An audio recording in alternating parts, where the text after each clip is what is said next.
Entre les deux premières puissances mondiales, est-ce une nouvelle guerre froide?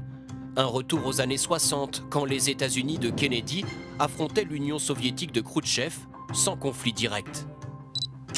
L'épisode du ballon est une crispation de plus dans des relations américano-chinoises déjà mauvaises. S'il s'agit vraiment d'une sonde météo égarée, pourquoi ne pas avoir prévenu Washington d'une intrusion accidentelle? La thèse d'une provocation de Pékin est partagée par de très nombreux observateurs. La Chine aurait pu utiliser une autre technologie, comme un satellite, pour espionner les États-Unis.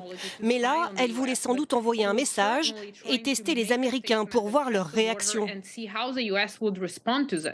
Malgré les tensions, Chinois et Américains n'ont jamais cessé le dialogue. Rencontre entre Joe Biden et Xi Jinping au sommet du G20 en novembre dernier, les deux économies sont très liées.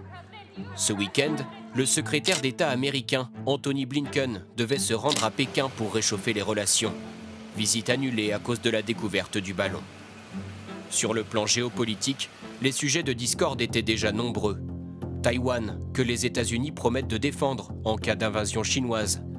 Les Philippines, où les soldats américains viennent d'être autorisés à s'installer dans 4 bases supplémentaires. Et enfin la Corée. Que se passerait-il en cas de guerre entre le Sud, allié de Washington, et le Nord, soutenu par Pékin? À l'image des exercices militaires chinois plus intenses, l'escalade est progressive, mais elle n'est pas une nouveauté.